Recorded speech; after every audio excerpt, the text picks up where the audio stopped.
Sekali lagi. Tak akan pernah ku sesali mengiring Yesus sepanjang hidupku, melewati lembah air mata, ku saksikan kemuliaan-Mu dinyatakan.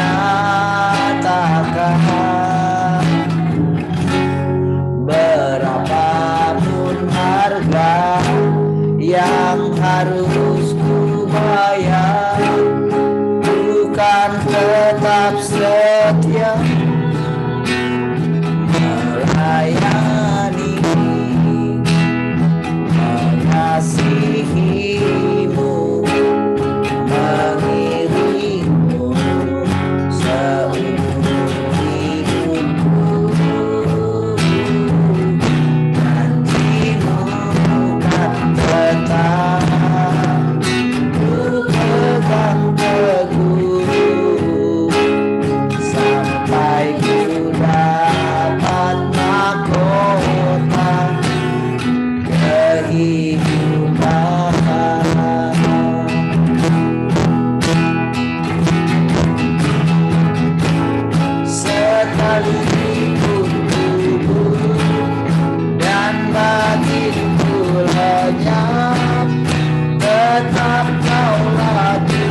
dekat lagi padamu,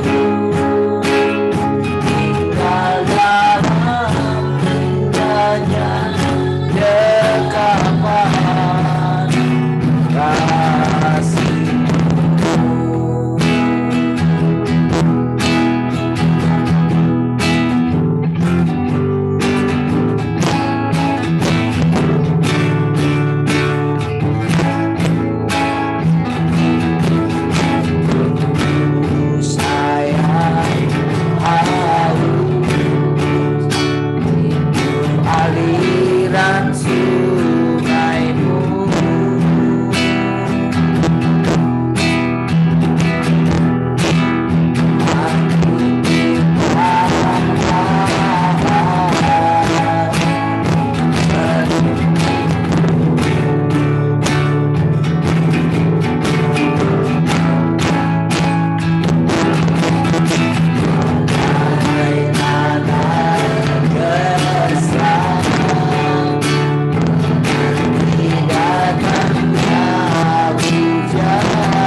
kasih Tuhan, kami bersyukur pagi hari ini.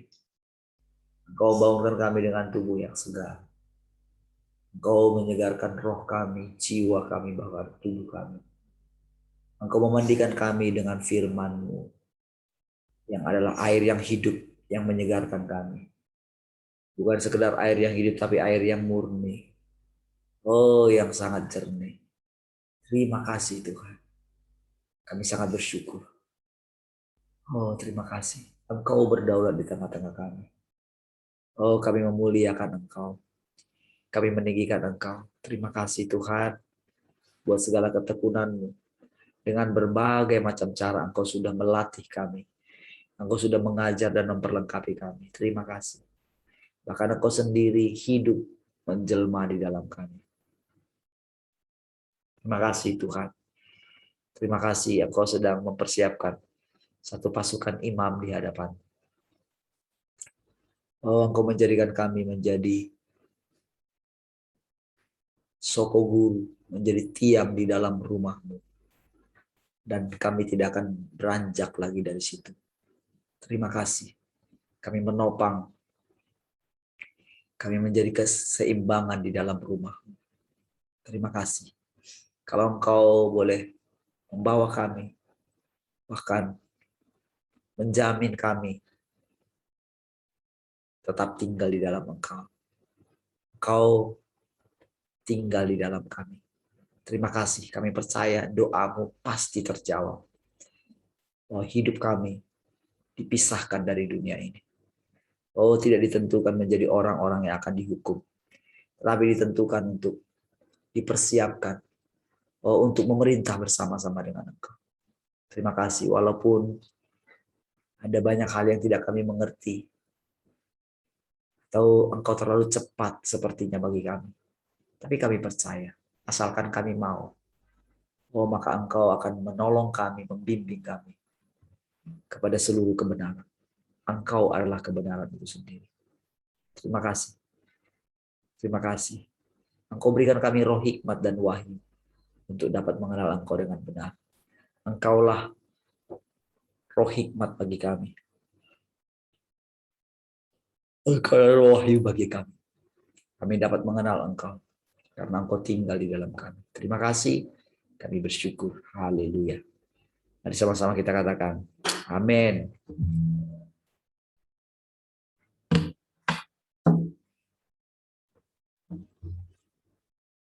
Baik, shalom saudara.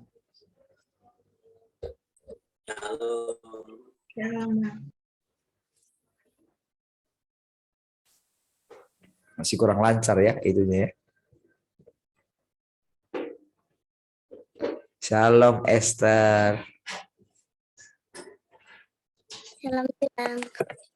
Murid yang paling muda. Maminya mana nak? Kerja tulang. Wah, hebat. Oke. Tuhan ya. Shalom semua. Shalom Mak Ye. Shalom Pak Yabes. Shalom Pak Jano. Shalom Arta, Bu Arta. Shalom Mak Misel. Shalom Bu Rahel. Shalom istriku. Shalom Uli. Shalom Caca. Shalom teman-teman yang di radio semua.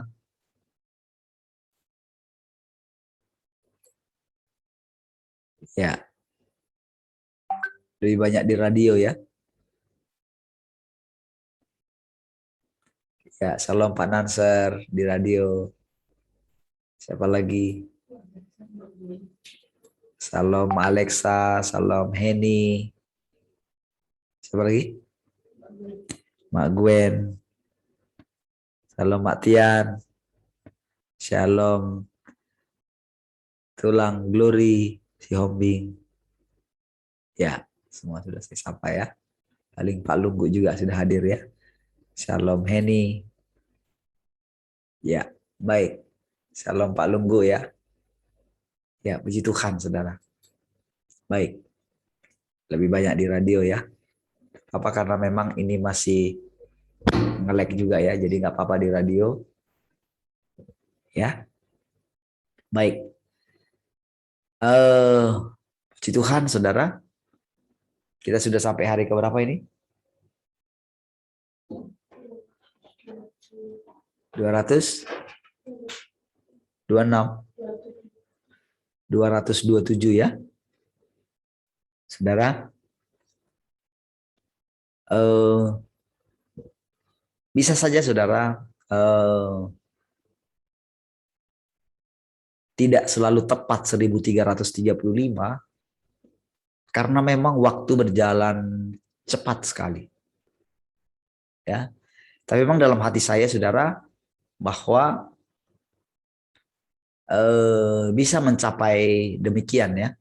Maksudnya begini saudara, maksudnya ada hal yang akan terjadi setelah hari-hari penantian kita gitu.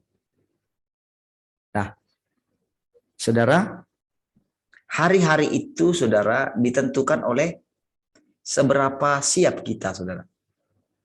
Seberapa cepat kita belajar. Seberapa fleksibelnya kita. Seberapa makin pekanya kita. Seberapa rajinnya kita duduk di kaki Tuhan. Ya. Mencari, menyelidiki hati kita, saudara. Apakah kita benar-benar mengasihi Tuhan?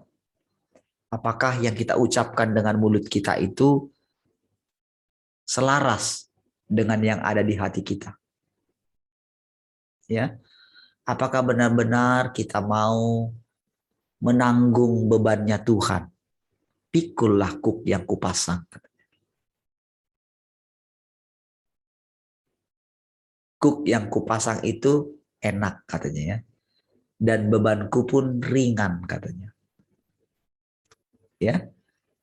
Jadi saudara, memang nampaknya ketika dipasangkan kuk kepada kita saudara, awal-awalnya mungkin kita tidak biasa. Itu seperti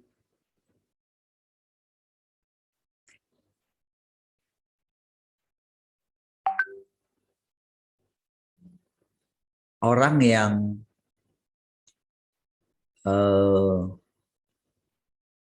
dikatakan kemarin itu digiring kepada pembantaian gitu. Kalau kita baca Alkitab itu, memang untuk mengikut Tuhan itu sejak semula tidaklah mudah. Ya. Jadi sekarang saja saudara orang bangga menyatakan dirinya, oh saya gembala, oh saya pendeta, saya hamba Tuhan. Dengan gelar-gelar teologi mereka gitu. Dengan prestasi-prestasi pelayanan mereka. Dengan bangga ya. Memperkenalkan dirinya sebagai hamba Tuhan gitu. Atau bercerita kepada orang lain lewat pelayanan, lewat ministry, apa yang sudah kita lakukan. Tetapi sebetulnya aslinya di dalam Alkitab kita temukan bahwa Rasul adalah tempat yang paling rendah diberikan Tuhan kepada kami, kata Paulus gitu. Memang demikian saudara. Ya. Jadi sekarang sebetulnya dengan hal yang diizinkan terjadi dalam hidup kita.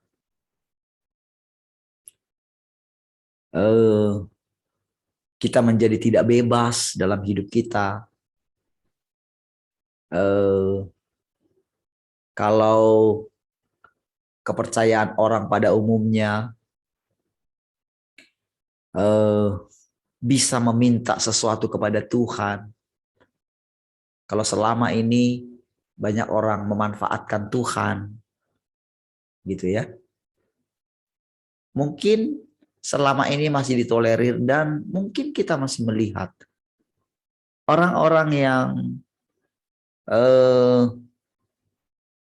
tetap masih menyebut nama Tuhan gitu. Tetapi sebetulnya sudah tidak cinta kepada Tuhan lagi. Tetap masih hidup dalam kesenangan dunia, merasa tidak apa-apa, merasa dirinya bebas gitu ya.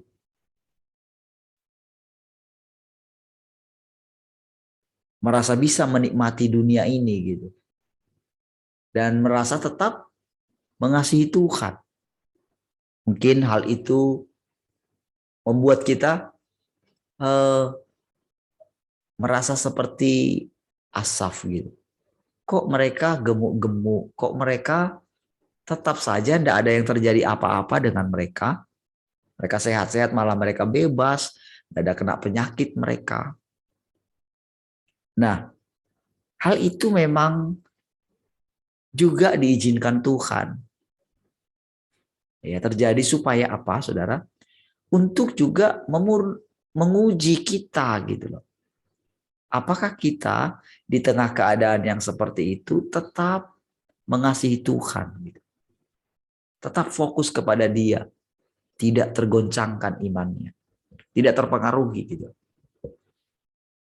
Jadi dan juga membuat kita itu semakin dalam menghampiri Tuhan. Saudara, ketika hari berganti hari gitu ya, saya merasakan saudara semakin jelas gitu, semakin terang benderang gitu. Dan Tuhan sekali lagi akan membuat perbedaan antara orang fasik dengan orang benar. Tuhan akan membuat perbedaan itu, saudara. Secara nyata, saudara. Dan waktunya makin hari makin cepat gitu. Saudara, ketika saya mengingat saudara di dalam doa saya gitu ya. Saya seperti Tuhan Yesus. Saya tadi malam itu, saya nggak tahu tidur jam berapa lagi gitu. Membayangkan gitu, Tuhan. Saya tanya Tuhan gitu. Karena kan Tuhan hidup di dalam kita ya. Kan yang kita bayangkan sekarang kan bahwa yang kita imani itu adalah bahwa Tuhan Yesus kan hidup di dalam kita. Bahkan menjelma di dalam kita. Yahweh yang pernah menjadi manusia. Allah yang pernah menjadi manusia. Jadi Allah itu menyatu dengan tubuhnya Tuhan Yesus. Ketika Yesus berkata, aku dan Bapa satu. Itu ya. Nah, saya membayangkan, kira-kira Tuhan, apa sih yang engkau doakan ketika engkau pagi-pagi benar, atau kadang-kadang engkau mau tidur, tapi tidak punya tempat untuk meletakkan kepala. Pastilah saudara Tuhan Yesus pada waktu itu pergi keluar malam-malam mungkin gitu ya. Karena mungkin murid-muridnya sudah capek gitu ya diajak doa mungkin. Ya memang sejak awalnya tidak ada yang mau berjaga-jaga dengan dia gitu. Nah, kadang juga ketika saya coba tanya saudara gitu kan. Karena saya tanya saudara dapat apa gitu ya. Dari pengalaman saudara, apa yang mau saudara ceritakan?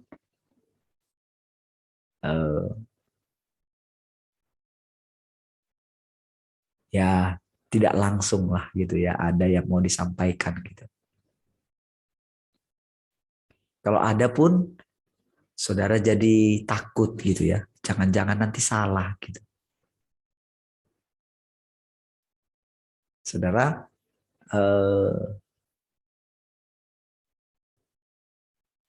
kadang saudara saya memang ini ya menjadi tidak mengerti dengan diri saya sendiri. Kenapa jadi seperti itu gitu. Tapi Tuhan bilang lagi, itu kan aku kan. Engkau kan seperti ini kan bukan karena dirimu, tapi karena engkau mempersilahkan dirimu untuk jadi bejana tempat aku menyatakan diriku, gitu, kata Tuhan gitu.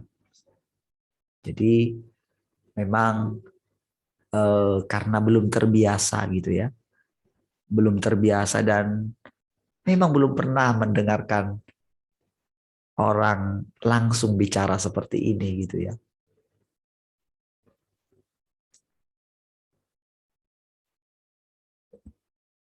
Saya diberikan kesempatan berkomunikasi dengan Pak Andreas kan itu ketika saya jadi ketua waktu itu ya di Batam ya. Dan ketika beliau pelayanan waktu itu sudah pas lagi dalam keadaan sakit gitu. Jadi saya coba cerita gitu ya. Tapi itu untuk waktu yang singkat gitu ya. Nah, sementara yang lain hamba belum pernah saya bertemu dengan orang secara langsung yang bercerita tentang bagaimana hidupku bukan aku lagi tapi Kristus yang hidup dalam aku. Kan belum pernah. Jadi memang istilahnya jadinya otodidak jadinya. Jadinya belajar sendiri. Jadi walaupun banyak baca kebenaran-kebenaran di dalam buku-buku rohani yang sangat membantu saya gitu. Dan memang Tuhan kasih kesabaran bagi saya untuk fokus membaca orang-orang yang dalam mengikut Tuhan gitu. Madam Guyon, gitu ya, Andrew Murray, itu saya memang sangat suka sekali ya dengan kedalaman gitu. Kedalaman persekutuan dengan Allah sejak dari dulu memang. Nah, tapi kan bertemu dengan mereka. Saya dulu pernah baca satu kisah gitu, di mana ada dua orang yang sungguh-sungguh dengan Tuhan itu berjumpa dengan seorang nenek tua di rumahnya yang sudah boleh dikatakan reot gitu ya, di kisahnya itu diceritakan gitu. Tapi ketika mereka bersekutu, mereka merasakan kedalaman hati daripada ibu ini gitu, ibu yang tua ini gitu, persekutuannya, sehingga mereka benar-benar melihat Tuhan di dalam ibu itu. Saya mendengarkan lagi kesaksian Madam Guyon kalau nggak salah ya.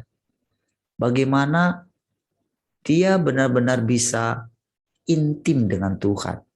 Sekalipun dia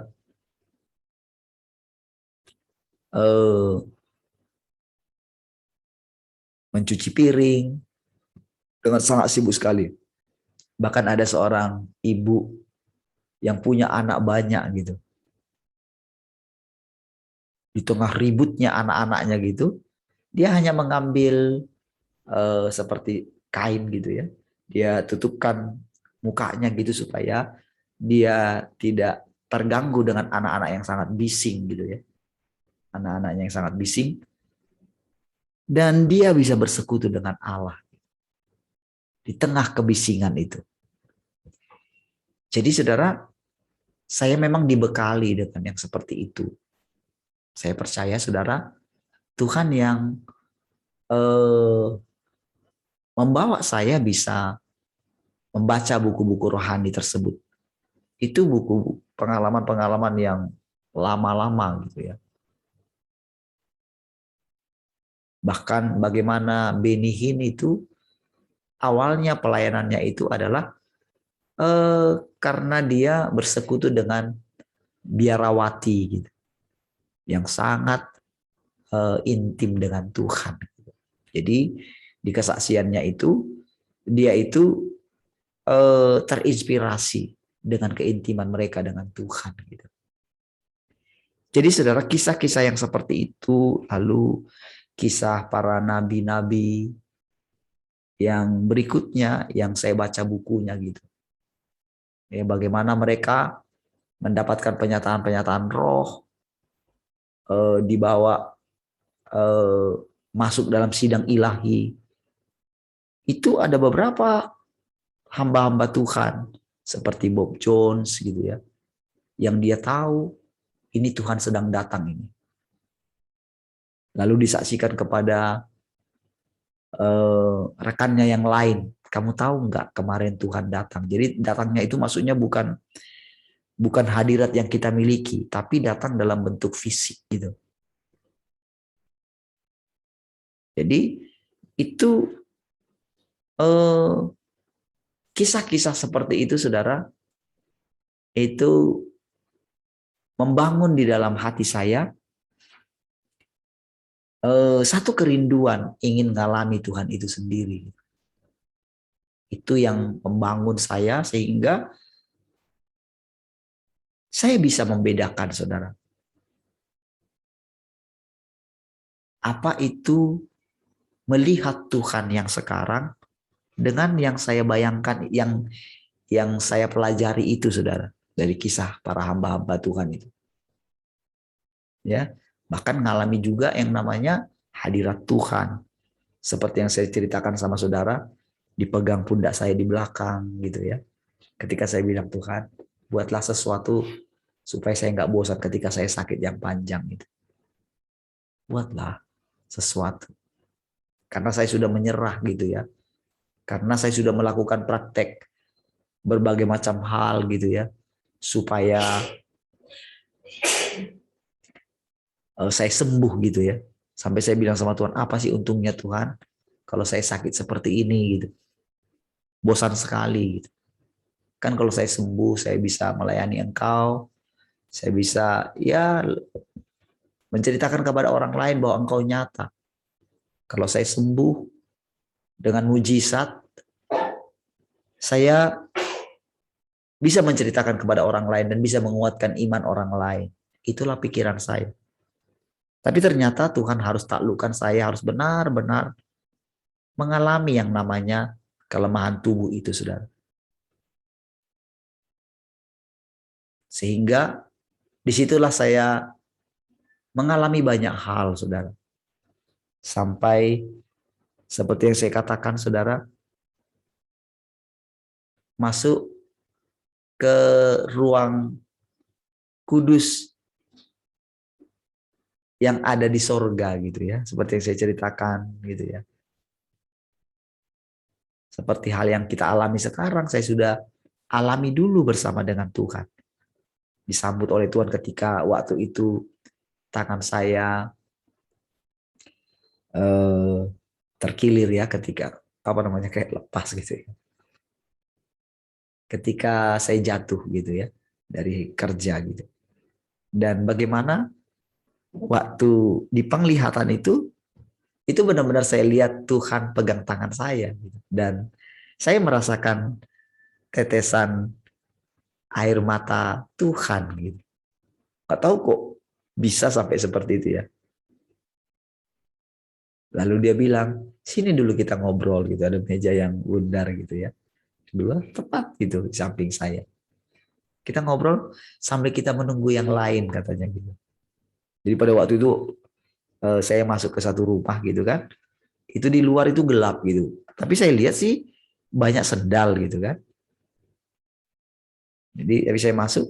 Jadi dia tunjukkan di situ ada ruang, istilahnya ruang dalam gitu. Jadi Tuhan itu mengatakan itu ruang dalam. Nah, kita tunggu dulu di sini gitu, sambil kita tunggu yang lain katanya gitu. Jadi situ dia bercerita dan pengalaman-pengalaman yang seperti itu, saudara, sudah saya alami dan sekarang ini, saudara, boleh saya katakan baru menemukan yang nyata sekali. Tapi nyatanya itu bukan seperti itu gitu. Bukan melihat Tuhan datang di kamar saya, bukan. Merasakan seperti ada roh yang masuk ke dalam saya, bukan. Saya juga pernah mengalami seperti itu. Seperti mengalami rohnya Martin Luther itu masuk, pernah mengalami. Sehingga pernah berani sekali gitu. Ya. Nah,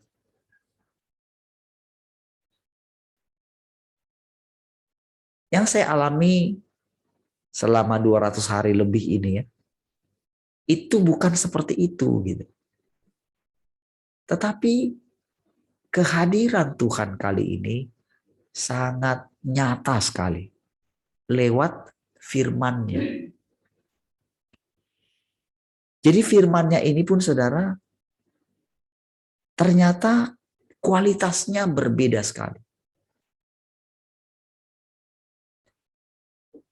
Jadi saudara, ketika saya membaca dari aplikasi itu ya, aplikasi CAG itu.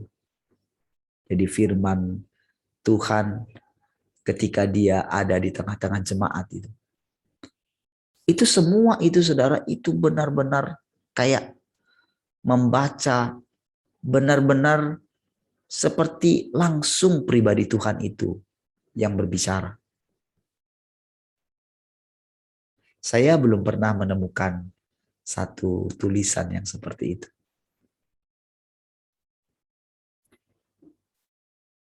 Ketika saya belajar, kan kita juga belajar mendengar suara Tuhan ya. Saudara, kita belajar menulis di dalam buku kita tentang suara Tuhan di dalam hati kita. Tetapi saudara, jujur memang kecurigaan bahwa itu hasil pemikiran kita tinggi. Walaupun awal-awal memang ketika kita lihat, oh ini bukan hasil pemikiran saya karena saya tidak pernah memikirkan ini. Gitu. Tetapi sekarang ini saudara, benar-benar saya dilatih gitu untuk harus membedakan ini hasil pemikiranmu atau ini adalah kehendakku. Jadi benar-benar saudara diajar Tuhan sendiri.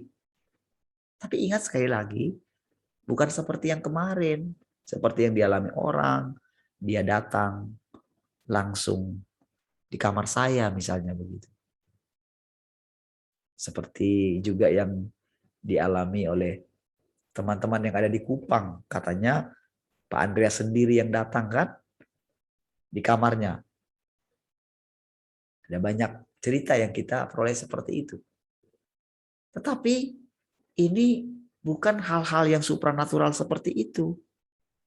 Ini hal yang biasa.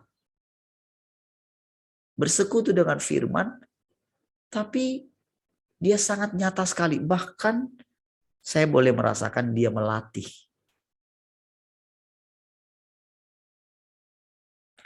Jadi saya bisa membedakan mana yang dari hasil pemikiran saya, dari gagasan saya, dari ide saya, dari pikiran saya yang terlalu jauh berpikir ke depan. Itu bisa terbedakan. Dan dia sendiri. Dan lama-kelamaan saya mulai mengerti gitu ya. Dan dilatih sendiri. Jadi firman yang saya dengar gitu. Dia mengajar. Bahkan ada hal-hal ketika mulai begini. Melihat hal yang lain jadi ketahuan gitu. Ini hasil kepintaran orang itu. Ini orang tidak jelas pengenalannya akan Tuhan. Itu jadi tahu, saudara. Karena saya melihat di dalam diri saya.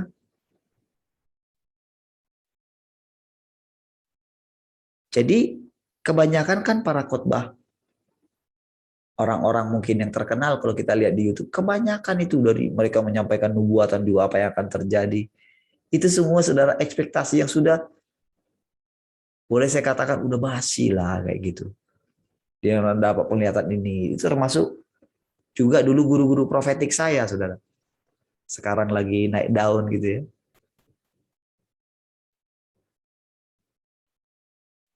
Saya dulu itu yang lagi terkenal sekarang ya. Timothy Parengkuan ya. Saudara itu guru profetik dulu. Itu kalau datang dia pendek orangnya. Itu kalau datang itu, sebut nubuat gitu ya. Dengan gayanya gitu. Pendek sekali gitu. Dan dia punya istri, waktu itu dia belum menikah ya. Karena sudah menikah dengan itu istrinya tinggi gitu ya. Cantik gitu ya. Dia pendek. Dan kebetulan juga kakaknya Pak Timothy itu adalah guru kami di doa juga. Seorang ibu gitu yang sangat tajam juga. Ya, dalam hal properti gitu. Banyak mengalami pengalaman-pengalaman roh yang dia ceritakan. Pada saat dia berdoa, dia ngalami bagaimana dibawa roh ke Inggris, ke London gitu. Sampai dia turun di London gitu. Ya. Cerita itu ya. Nah, tapi ketika saya dengar nubuatannya sekarang yang saya katakan tadi Pak Timothy itu ya. Itu apa nggak bosan ya dengan seperti ini terus? Menyampaikan, akan terjadi penuaian jiwa besar-besaran. Saya melihat di sorga ada tabut Tuhan gitu ya. Dengan yakinnya gitu akan terjadi. Dalam hati saya begini, aduh, kok nggak mau beranjak dari situ ya? Kok berputar-putar di situ? Saudara, nubuatan yang seperti itu udah banyak sekali dengar gitu. Dari berbagai macam hamba Tuhan gitu. Apa nggak bosannya hidup seperti ini, saya pikir gitu. Menubuatkan hal-hal yang wow gitu. Yang membuat orang terpukau. Dan para viewersnya ini saudara banyak sekali saudara. Mereka membuat gaya-gaya kayak benar-benar sangat dekat dengan Tuhan. Saya sudah boleh katakan agak muak lah dengan gaya-gaya seperti itu.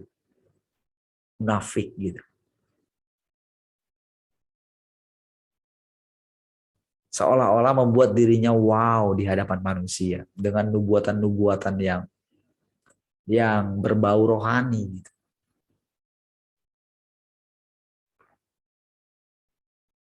Yang semuanya itu memuaskan daging saja gitu. Jadi saya sendiri sangat muak lah dengan itu gitu. Sudah muak lah karena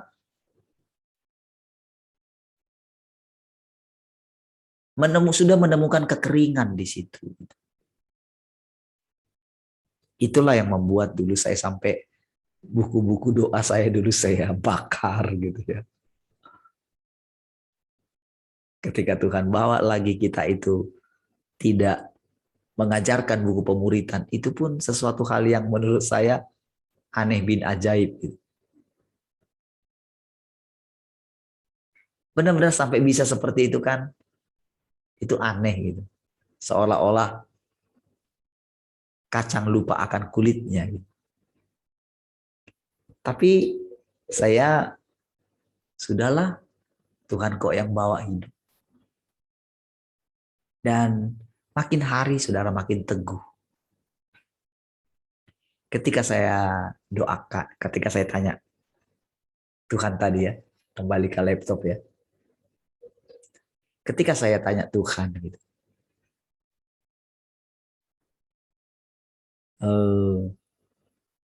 Apa sih Tuhan yang engkau doakan?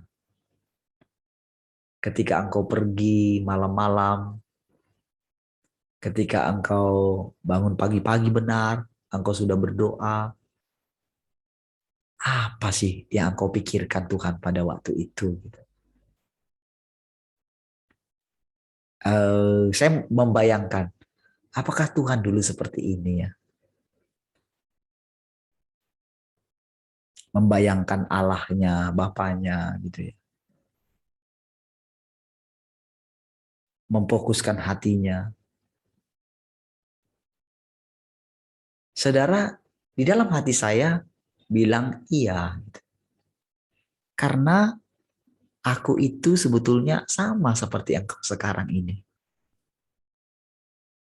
Kan engkau merasa dirimu kecil, engkau merasa dirimu, mana mungkin, bagaimana bisa mungkin orang seperti saya, orang seperti kamu itu bisa menampung Allah. Emang kamu siapa?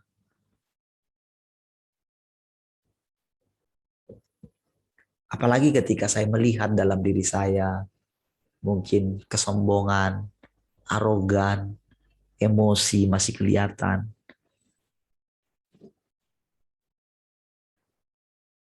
Bagaimana mungkin gitu?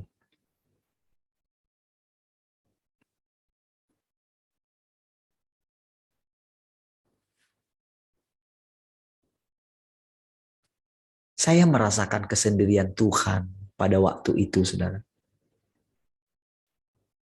Karena dia nggak dimengerti oleh murid-muridnya. Disalah mengerti. Bahkan ketika dia mendapatkan sesuatu yang di dalam hatinya gitu ya. Bagaimana Bapaknya itu hidup di dalam dia. Bahkan menyatu dengan Bapaknya gitu. Itu murid-murid itu tidak, mana ya,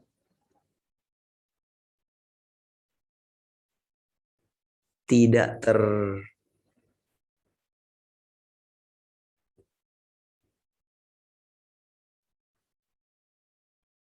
terinspirasi ketika, atau tidak membuat mereka jadi penasaran gitu. Ketika Tuhan bilang, aku dan Bapa itu satu. Kalau engkau lihat aku, engkau sudah lihat Bapa. Mereka itu sebetulnya bingung, tapi penasaran mereka itu tidak lama gitu loh. Jadi mereka lebih terpukau kepada tanda-tanda dan mujizat gitu. Murid-muridnya itu. Sehingga saudara, mereka bersaing satu dengan yang lain dengan karunia yang mereka miliki.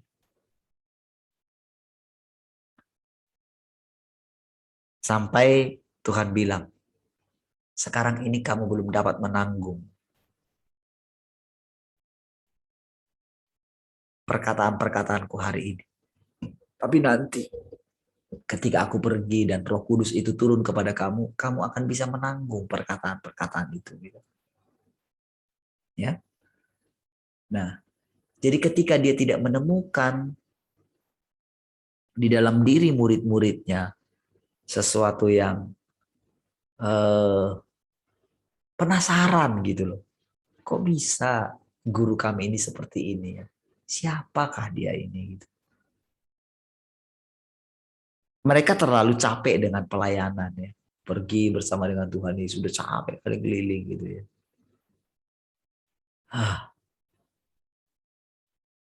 Sehingga kadang mereka itu minta upah gitu. Petrus bertanya, Guru, kami sudah mengikuti engkau, meninggalkan keluarga kami, meninggalkan rumah, anak dan istri demi engkau. Apakah upah kami? Katanya. Wah, upahmu besar. Katanya. Saudara, mereka itu nggak ngerti gitu. Gurunya itu nggak pernah mikirin upah gitu.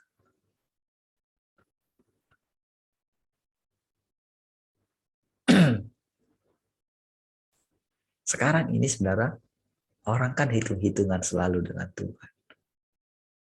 Selalu, memang manusia begitu. Makanya Tuhan tawarkan mahkota kehidupan lah. Itu ada banyak sekali ditawarkan gitu.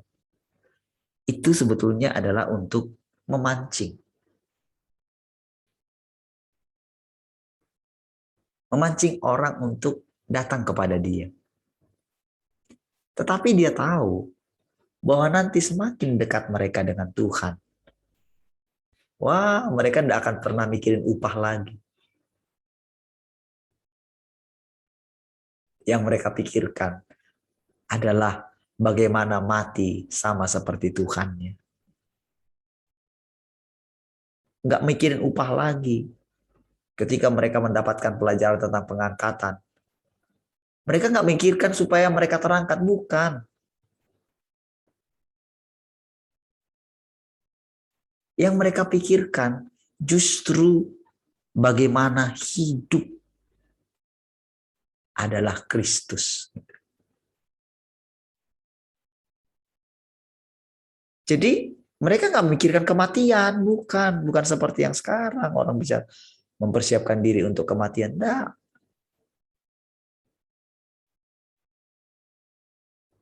Walaupun pada akhirnya mereka harus mati juga gitu. Nah, sekarang itu sebetulnya yang kuat di dalam kita adalah bagaimana kita hidup. Bagaimana caranya memperoleh hidup itu? Bagaimana tinggal dalam hidup itu? Itulah pencarian kita sebetulnya. Jadi ketika saya tanya, Tuhan, apa yang Engkau doakan, Tuhan? Lalu saudara, saya membayangkan saudara satu demi satu. Yang ada di luar kota, saya sebutkan satu demi satu. Gitu. Lalu saya mulai hitung-hitung gitu ya. Banyak mana laki-laki dan perempuan gitu. Saya hitung yang di Medan, saya bilangin si ini. Saya hitung-hitung, loh ibu-ibu semua ya. Ini bapak-bapak yang kelihatan, paling Pak Janu, Pak Yabes, yang lain kemana? Saya coba bayangkan. Ada Pak Nanser di Jogja, sekarang dia rajin di radio, karena sinyal sih ya. Tapi saudara, satu demi satu saudara, saya istilahnya saya bawa di hadapan Tuhan lagi. Saya dalam hati saya begini ya, dalam kesederhanaan para ibu-ibu ini, walaupun mungkin dengerin terus gitu, tapi dalam hati saya begini saudara, kok murid-murid Tuhan kali ini banyak ibu-ibu bukan banyak. Kalau dulu kan semua murid Tuhan kan laki-laki gitu kan. Ini para bapak-bapaknya mundur di belakang gitu. Ibu-ibunya di depan, bapaknya di belakang. Kadang-kadang nggak muncul lagi. Nah, apalagi kalau yang di Medan itu ya. Wah, itu paling awal selalu itu. Belum baru buka ini laptop baru hidupin sudah salam itu. Selamat pagi lah gitu. Kalau saya lihat lagi yang di Bengkong ini, wah, dengan penuh perjuangan gitu kan. Itu saya melihat Tuhan seperti ini ya. Kan ini kan muridnya Tuhan. Kan bukan muridnya saya gitu kan. Karena ya saya sudah harus menyadarkan di dalam diri saya. Kalau saya coba untuk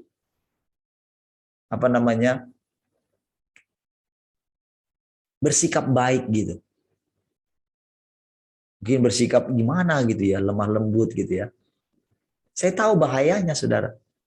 Sedangkan guru kita saja yang sudah usia sekian gitu. Dikejar-kejar perempuan, apalagi saya yang masih muda. Kalau saya bersikap, wah itu bahaya gitu. Dan saya nggak mau mati muda, saudara. Bahaya kan? Membuat dirinya, wow, dipandang orang ini. Wah, itu masa-masa seperti itu, saudara, bagi saya sangat menakutkan gitu. Karena punya banyak pengalaman teman seperti itu. Di gereja saya dulu, saudara, sampai ada yang membayangkan tidur dengan pendetanya gitu.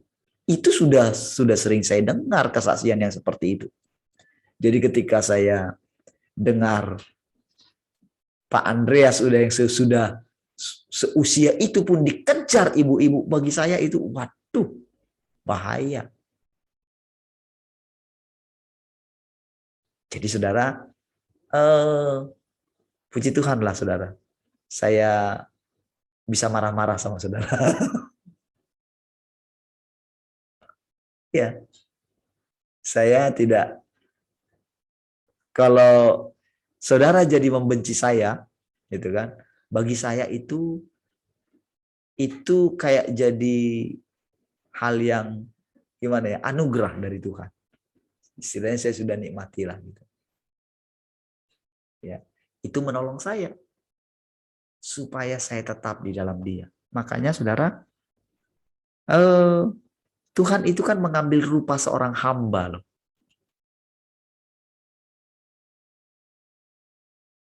Dari wajahnya tidak tampan katanya kok aslinya. Lukisan-lukisan sekarang saudara yang membuat tampan Tuhan.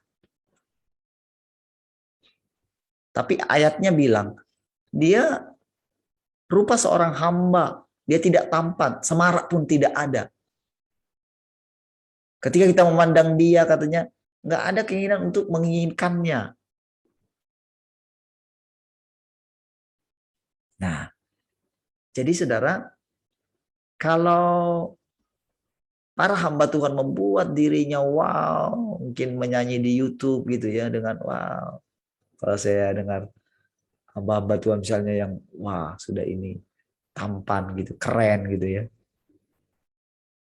Mungkin menyanyikan lagu yang wow, enak gitu suaranya, apalagi di bisa dibuat bagus ya dengan mixer yang bagus gitu ya. Jadi suaranya yang jelek pun bisa jadi bagus gitu ya. Lalu nyanyi dengan wow seperti itu. Apakah orang ini tidak memikirkan bahayanya ya?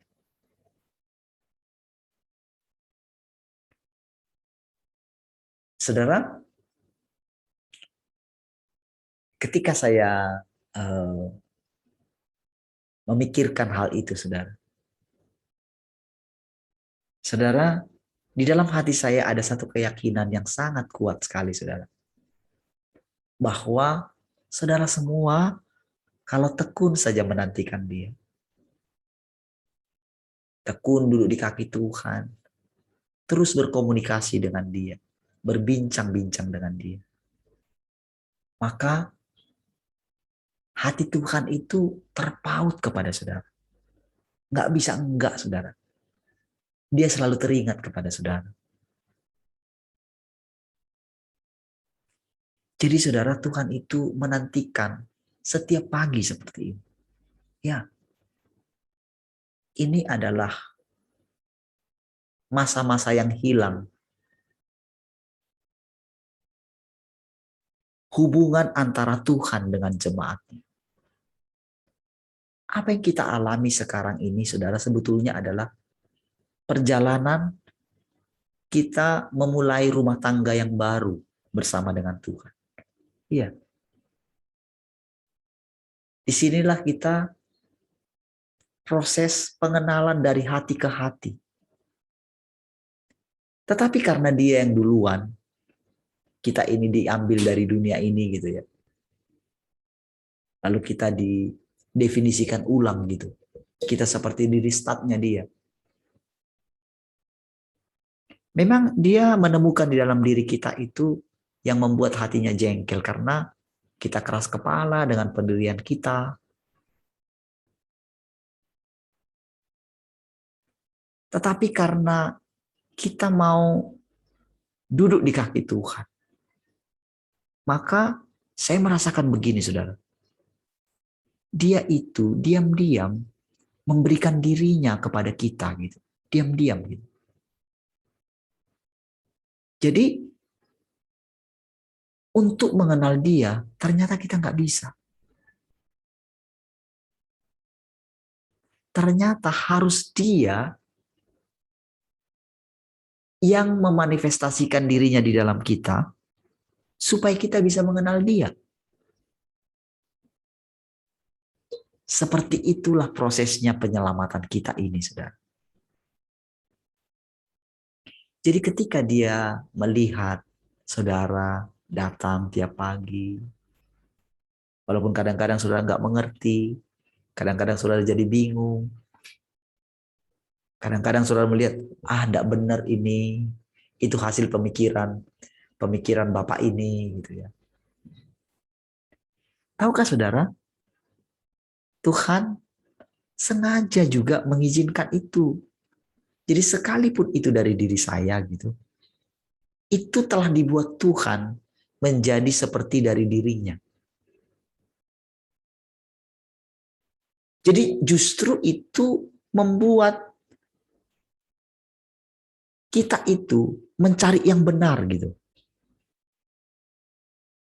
Supaya saudara tidak bergantung kepada hikmat saya, hikmat manusia. Dari situ nanti saudara bisa lihat. Ketika saudara membaca Alkitab, ada memang itu yang pemahaman para rasul itu. Sehingga saudara, para rasul itu hanya bisa menangkap apa yang dia mengerti saat itu. Jadi ketika orang sekarang, orang percaya sekarang bergantung sekali dengan hikmatnya para orang-orang kudus itu, di situ dia yang cemburu. Ketika hati orang-orang percaya umatnya sekarang ini begitu tergantung sekali dengan hikmat manusia yang dulu gitu ya. Nah, itu yang membuat dia cemburu. Sama seperti orang Israel bilang kepada Musa, "Sudahlah Musa, engkau sendiri yang bicara kepada dia, kepada Tuhan. Nanti kami mati," katanya. Saudara, Musa itu, bukan begitu loh teman-teman, katanya. Gak begitu loh. Tuhan itu baik, dia pengen bicara dengan kalian. Lagian juga saudara, di dalam hatinya, mana bisa saya menggembalakan orang-orang yang keras kepala ini gitu. Mana bisa. Jadi saudara, kalau orang Israel itu keras kepala, saudara, kita pun nggak beda jauh, saudara, dengan mereka. Mereka itu adalah keturunan nenek moyang mereka itu Abraham, Ishak, dan Yakub. Keturunan yang kudus ceritanya kan. Mereka keras kepala, saudara.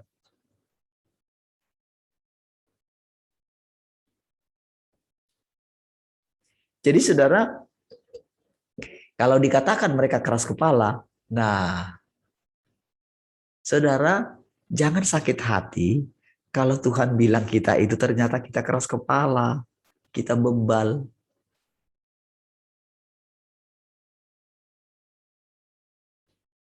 Memang begitu adanya, saudara.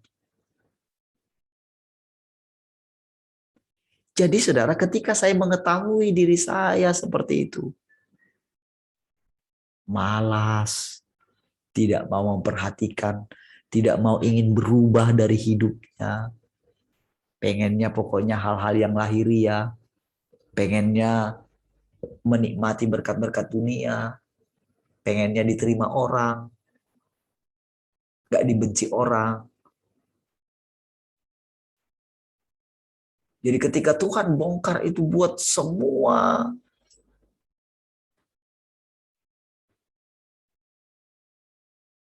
di dalam diri orang itu muncul hal yang sampai saudara menemukan saya menemukan diri saya jijik melihat diri saya.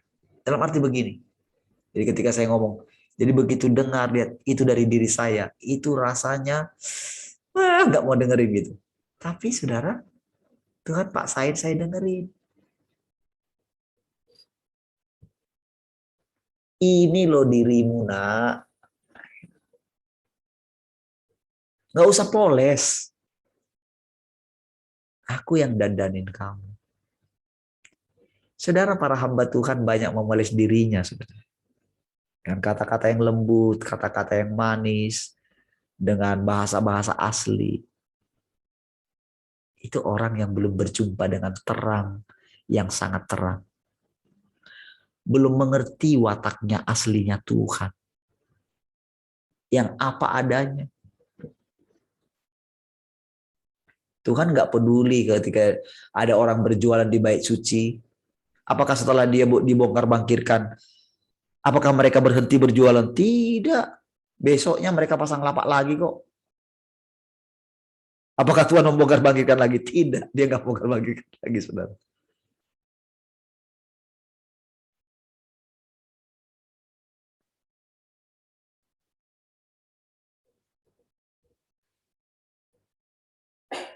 Jadi saudara, dia mengikuti bagaimana bapaknya memimpin dia, saudara. Itulah yang saya lihat, saudara. Yang saya lihat perjalanan dan, saudara, perjalanan ini makin cepat, saudara. Tidak seperti yang kita bayangkan lagi.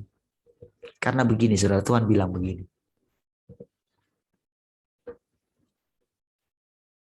Kita ini sudah terlalu lambat sekali.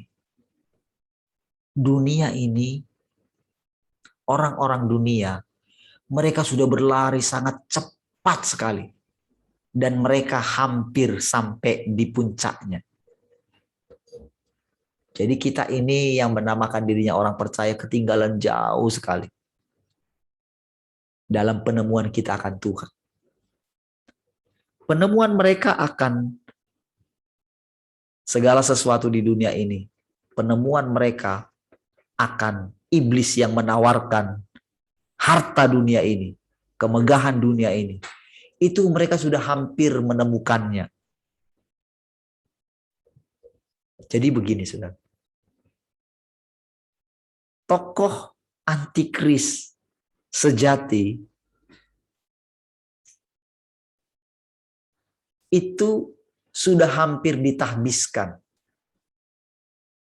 Artinya dia segera mendapatkan surat tugas gitu, dari si jahat, dari iblis. Iblis kan nggak kelihatan dulu.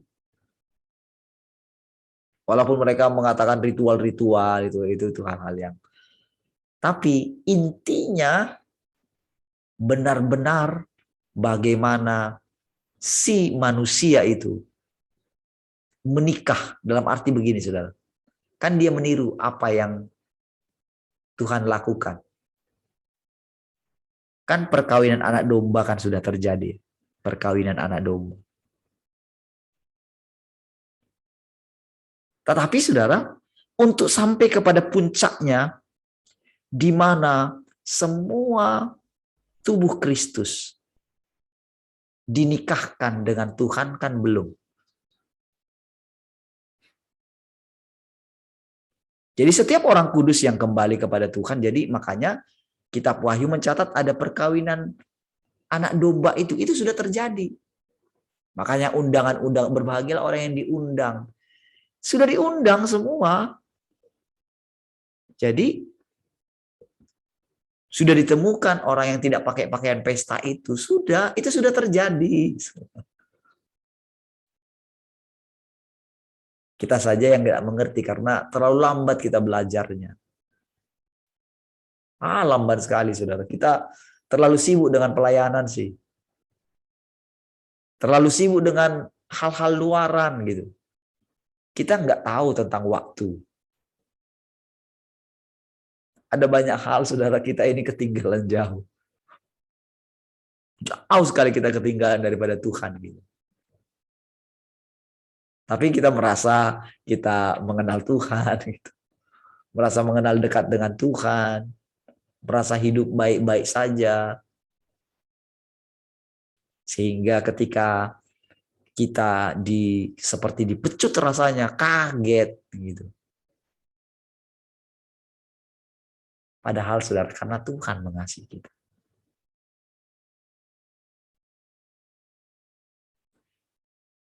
Kita tidak menyadari keadaan kita.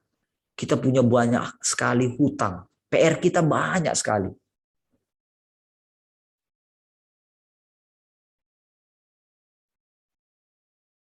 Kita sudah seperti terdesak gitu. Tapi kita nggak menyadarinya. Tahukah saudara, kenapa dikatakan kalau waktunya tidak dipersingkat, maka orang-orang pilihan pun tidak diselamatkan juga, tidak terselamatkan. Itu adalah kemajuan orang-orang di dunia ini. Jadi ya hanya ada dua jadinya manusia di hadapan Tuhan. Kristus atau antikristus. Pengikut Kristus atau antikristus. Yang taat kepada Tuhan atau pemberontak. Jadi hanya ada dua saja. Nggak ada agama A, agama B. Enggak. Semua hanya ini. Pengikut Kristus atau antikristus. Pengikut Tuhan atau anti Tuhan.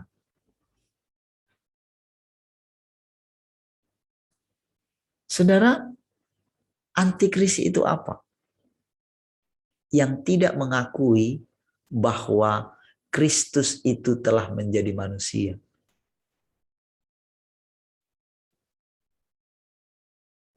Lalu orang menganggapnya, oh kalau dia itu kalau dia itu mengakui bahwa Yesus adalah Tuhan, maka dia itu bukan antikris. Salah. Sekarang saudara bisa melihat semua mereka menyebut nama Yesus, saudara. Tetapi mereka tidak pernah mengakui bahwa Yesuslah hidup mereka. Kristuslah hidup mereka. Mereka terus hidup dengan keinginan mereka. Jadi jangan heran orang menyebut dirinya Kristen. Tapi dia itu sebetulnya antikris. Dia nggak pernah menyangkali dirinya. Yang hidup dalam dirinya hanya dirinya terus, bukan Tuhan. Itulah antikris. Jadi walaupun dia menyebut dirinya, wow mari kita menyembah Tuhan, intim dengan Tuhan. Saudara,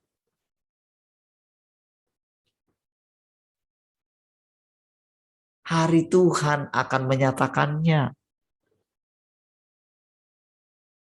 Jadi jangan silau dengan mereka para pembuat mujizat. Mereka mencari pujian untuk dirinya sendiri.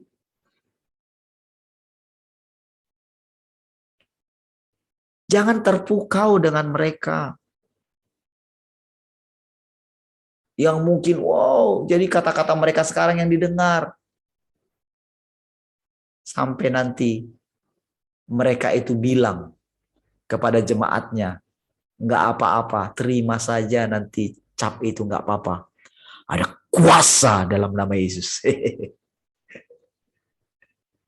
Mereka akan bilang dibujuknya sampai murtad. Karena apa saudara? Karena orang ini sudah menerima tawaran daripada penguasa dunia ini.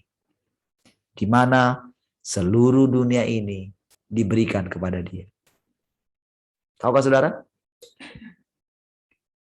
Kandidat yang paling cocok menerima pentahbisan ini ada di bangsa kita.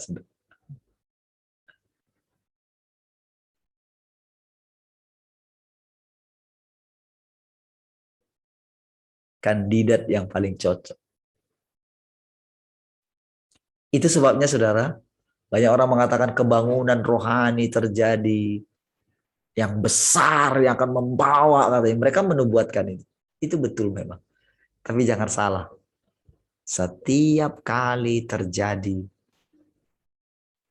bagaimana Tuhan ingin muncul di satu tempat gitu, selalu saudara kontradiksi dengan keadaan tempat itu. Selalu bagaimana, akan dikejar-kejar saudara. Mereka tanya, di mana Tuhannya, di mana Tuhannya?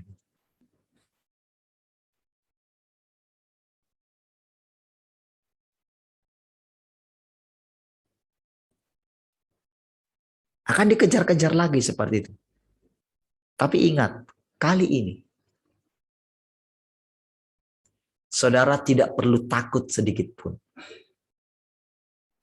Ketika memang Tuhan sedang menyatakan dirinya di bangsa kita, di kota ini. Kali ini saudara, mata kepala kita melihat di mana Tuhan melakukan pembalasannya. Ya, dan waktunya sangat singkat, sangat cepat sekali. Cepat-cepatlah bertobat, saudara. Cepat-cepatlah rendahkan dirimu di hadapan Tuhan. Sudah tidak waktunya, saudara, kita saling menyalahkan. Saudara menyalahkan saya mungkin di waktu yang lalu. Enggak waktunya, saudara. Karena memang ternyata kita semua berdosa.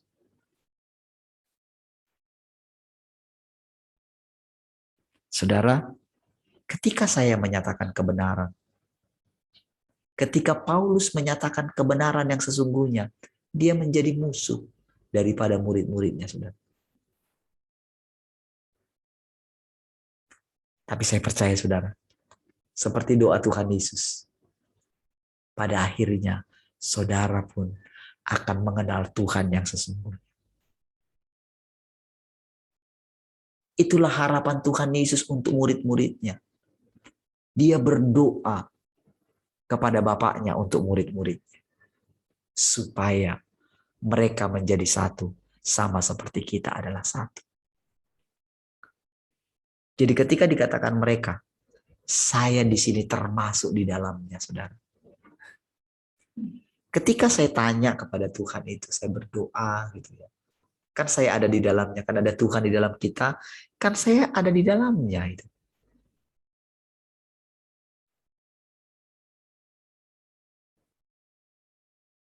Semakin mengerti, Tuhan Yesus saja nggak pernah mencari pujian untuk dirinya sendiri.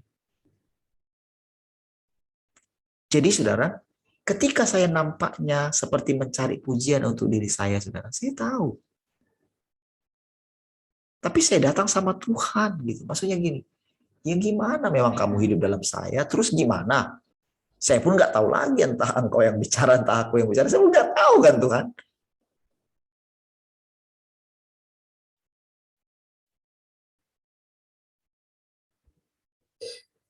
Pasti dong ketika Tuhan bermanifestasi dalam kita. Ya pasti dong, kalau dia maha tahu. Coba, yang maha tahu itu tinggal dalam kita. Lalu kita yang memanifestasikan maha tahu itu. Iya gitu. Dia maha kudus. Ya kalau kudus, ketika dia melihat ketidakkudusan, langsung strikely gitu. Gimana coba kita memanagenya?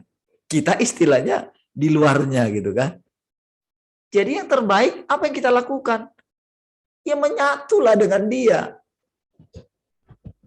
Artinya begini, lupakanlah dirimu. Sangkali dirimu. Itu yang terbaik. Kalau Ebit Giade bilang, yang terbaik adalah segeralah bersujud. Kalau ini, yang terbaik adalah sangkali dirimu. Gitu. Sangkali saja dirimu. Maka engkau akan mendapatkan upah. Boleh memerintah bersama dengan dia. Itu sudah satu perjalanan yang saya percaya saudara. Semua kita. Kalau ada manusia yang berbicara kepada saudara hari ini, mengalaminya, berarti saudara pun pasti mengalaminya. Mengalami Kristus hidup di dalam saudara, bahkan menjelma menjadi daging di dalam saudara. Menjadi materi. Tuhan selama ini roh, nggak bisa kita pegang. Tapi sekarang dia menjadi daging dalam saudara. Bisa saudara pegang. Artinya begini. Kalau saudara manusia, gitu kan, saudara ngerti kan? Jadi dia itu benar-benar gimana ya bilangnya? Sebahasa dengan saudara, mengerti gitu. Saudara nggak lagi mendapatkan penjelasan yang wah gitu, tinggi sekali, tidak. Dia benar-benar seperti seorang teman yang sangat mengerti saudara. Gitu. Itulah Tuhan itu. Jadi saudara bebas ceritakan permasalahan saudara. Ngomong aja ke dia. Ngomong apapun ke dia. Dia sabar mendengarkan saudara. Tapi saudara mesti ini ya, belajar menyangkali diri saudara ya. Menyangkali keinginan saudara. Izinkan saja, biarkan saja. Dia menjadi pusat perhatianmu. Wow. Sampai ketemu besok ya.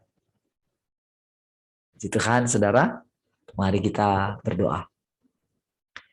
Terima kasih Tuhan, kami bersyukur pagi hari ini buat anugerah-Mu. Engkau sudah menolong kami semua. Engkau sudah mengajari kami semua. Terima kasih Tuhan. Haleluya. Bagimulah segala pujian, hormat, kemuliaan. Biar sepanjang hari ini kami memuliakan Engkau. Mari saudara kita yang mengasihi Tuhan, sama-sama kita katakan. Amin. Baik saudara. Puji Tuhan. Sampai ketemu besok pagi ya. Dengan semuanya. Tuhan memberkati.